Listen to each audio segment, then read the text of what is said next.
കോഴിക്കോട് ഒരു വിദ്യാർത്ഥിക്ക് സൂര്യാഘാതമേറ്റു എന്ന വിവരമാണ് വരുന്നത്. താമരശ്ശേരി സ്വദേശി മുസ്തഫയുടെ കഴുത്തിന് പൊള്ളലേറ്റു. ബൈക്കിൽ കോളേജിലേക്ക് വരുമ്പോൾ ഇന്നലെയായിരുന്നു സംഭവം. നമുക്ക് ആ കുട്ടിക്ക് ചില കാര്യങ്ങൾ പറയാനുണ്ട്. ആദ്യം ഒന്ന് കേൾക്കാം. വേണ്ടി വന്ന സമയത്താണ്, ഇന്നലെ ക്ലാസ്സിൽ വന്ന സമയത്താണ് സൂര്യാഘാതം ഏൽക്കുന്നത്. ഇപ്പോൾ നാട്ടിലുള്ള ഒരു സ്വകാര്യ ആശുപത്രിയിൽ ചികിത്സ തേടി. ബട്ട് ഇന്ന് എക്സാം ആയതുകൊണ്ട് വന്നതാണ്.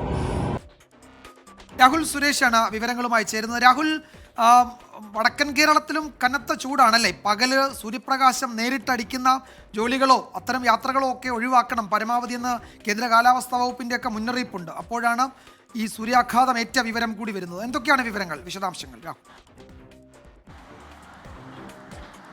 വിജയകുമാർ, മാർച്ച് മാസത്തിലേക്ക് കടന്നതോടെ വേനൽ കടുക്കുകയാണ്. പകൽ സമയത്തിനൊക്കെ സൂര്യൻ തീയാകുന്നു എന്ന് വേണമെങ്കിൽ പറയാം. കഴിഞ്ഞ ദിവസം 1-2 ദിവസമൊക്കെ കോഴിക്കോട് ഉൾപ്പെടെയുള്ള വടക്കൻ കേരളത്തിലെ ജില്ലകളിൽ വേനൽ മഴയൊക്കെ ലഭിച്ചിരുന്നു. പക്ഷേ ചൂടിന് ഇപ്പോഴും യാതൊരു കുറവുമില്ല എന്നതാണ് എടുത്തു പറയേണ്ടത്. താമരശ്ശേരി സ്വദേശിയായിട്ടുള്ള വിദ്യാർത്ഥി കൂടിയായിട്ടുള്ള മുസ്തഫ ഇന്നലെ കോഴിക്കോട് നഗരത്തിലെ കോളേജിലേക്ക് വരുമ്പോഴാണ് സൂര്യാഘാതം ഏൽക്കുന്നത്.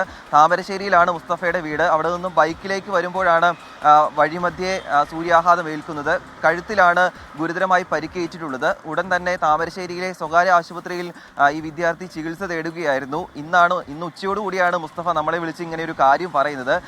പരീക്ഷ നടക്കുന്നതിനാൽ സുരക്ഷാ ക്രമീകരണങ്ങളോടെ മുസ്തഫ പരീക്ഷ എഴുതാൻ വന്നിട്ടുണ്ട്. എന്നാലും ആരോഗ്യ പ്രശ്നങ്ങൾ ഉണ്ട് എന്നാണ് മുസ്തഫ ഈ ഘട്ടത്തിൽ നമ്മളോട് പറഞ്ഞിട്ടുള്ളത്. എന്താണെങ്കിലും നേരത്തെ മേഘന സൂചിപ്പിച്ച പോലെ തന്നെ പകൽ സമയങ്ങളിൽ വെയിലത്ത് ഇറങ്ങി പണിയെടുക്കുന്ന ആളുകൾ എന്തായാലും ജാഗ്രത പാലിക്കണമെന്ന് തന്നെയാണ് ആരോഗ്യ വകുപ്പും അതോടൊപ്പം തന്നെ കാലാവസ്ഥാ നിരീക്ഷണ കേന്ദ്രം ഒക്കെ പറയുന്നത്. വിജയകുമാർ. യെസ്.